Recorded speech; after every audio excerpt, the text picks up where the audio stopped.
Guys, dito sa amin, good afternoon na.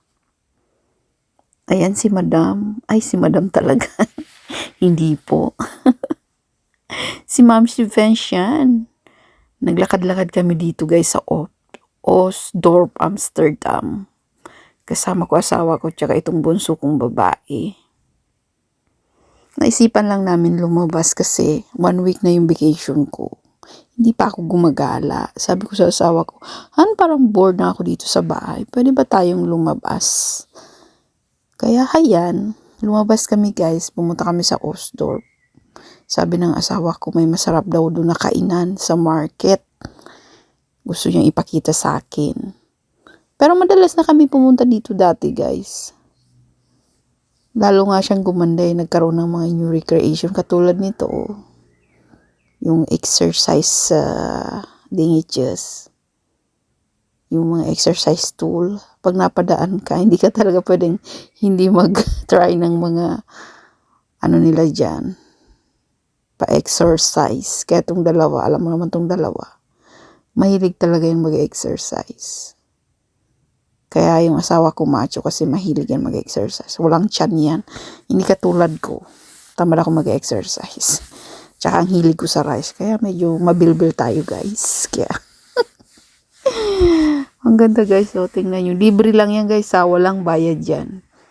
Kahit anong oras ka maglaro dyan, walang bayad. Free yan sa park. Sabi ko sa asawa ko, tara na, maglakad na tayo. Palibot yan guys. Lake. Pwede kayo dyan mag-boating. Pwede nga kayo mag-fishing. Tapos mag-picture-picture dyan. Pwede din kayo mag-swimming. Tuwing summer, maraming lumalangoy-langoy dyan ng mga teenagers. Ang dami. Pag summer, yung sobrang init. Kasi pag ngayon ka mag-swimming, malamig pa yung water dyan. Kasi nagsisimula pa lang yung araw. Siguro mid of July. Medyo mainit-init na yung tubig dyan. Ngayon malamig pa yan. Sipunin ka pa dyan kapag naglangoy ka. O ayan, pabalik na kami.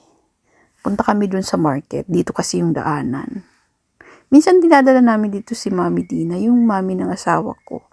Galing kasi kami dun kanina. So sabi ng asawa ko, tara na, punta na tayo sa market. Kasi nilakad-lakad daw din namin si Mami dun sa palibot. Hindi ko na binidyohan kasi lagi ko naman binibidyohan na yun eh. Andito na sa mga videos ko. So kami na lang din ng anak ko at asawa ko yung naglakad-lakad. Ayoko nga sana ng video, kaya lang nakita ko maganda yung yung panahon, tsaka maganda yung langit guys, so maliwanag, blue na blue. Tsaka yung tubig, tsaka maganda yung lighting niya guys, kaya maganda yung outcome niya sa camera.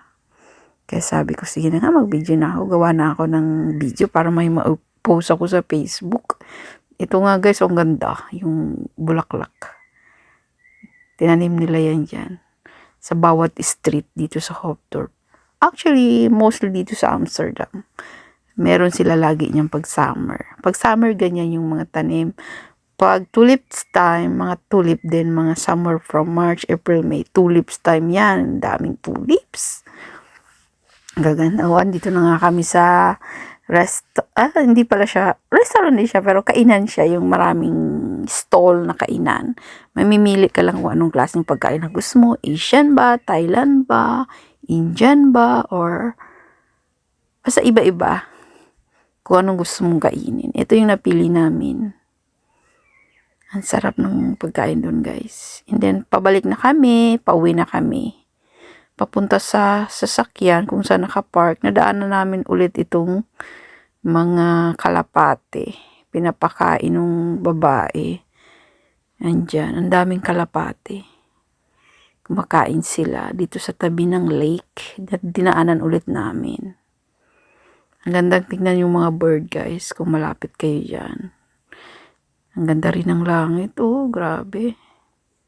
Ayan, nagsisipag ka. Liparan sila. Nagagawan sila ng pagkain. May mga pato din dun, Naglangoy-langoy din. Walang yan dyan guys. Walang kumukuha niyan. Bawal kunin yung mga animals or patayin dito. Makakaroon ka ng fine. Kaya, pinapabayaan lang sila, pinapakain, yung gusto magpakain. Pero actually, bawal nga magpakain ng mga bird eh. Pero yung iba hindi naman mapigilan, nagbibigay pa rin sila. Kasi may mga pagkain naman yun sa lake. Ako minsan pag sinisipagan ako, bigas talaga yung bibigay ko sa kanila. Kasi yun talaga yung kinakain din nila. Pang carbohydrates ba? Mabait naman yung mga bird na yan. Tingnan mo, oh. Kakain sila, nagkagawan sila. Madami naman dalang pagkain yung babae. Mabait yung babae, pinapakain niya yung mga bird. Buti na lang napadaan ako. Kaya hayan guys, napabidyo ako para ipakita sa inyo. At memories na din namin. Gumagawa talaga ako ng video kasi sabi ko sa asawa ko, pag matanda na tayo, ito na lang panonoodin natin sa TV natin. Kasi bumili kami ng malaking TV na parang nanonood kami ng sine. Sabi ko, panoorin na lang natin yung mga sarili natin mula noon hanggang ngayon, hanggang sa pagtanda namin. Kaya souvenir namin siya. Pinopost ko pa rin sa Facebook para makita din ng family ko at yung gusto din makinood, okay lang din. Free. For entertaining purposes only. Para sa sarili namin at para sa iba na gustong makinood. Kaya thank you very much guys for watching. Andito na kami. Oh. Tingnan mo yung dalawa. Hindi talaga yung titigil. sabi ko, alika na nga. Uwi na tayo. Actually, 7 o'clock na ng gabi. Maliwanag pa. Hanggang 10 o'clock yan guys. Pag ganitong summer na, may araw pa kami hanggang 10 o'clock ng gabi. Kaya masaya maglakad-lakad na pag ganitong summer na. June, July, August. Hanggang September yan guys.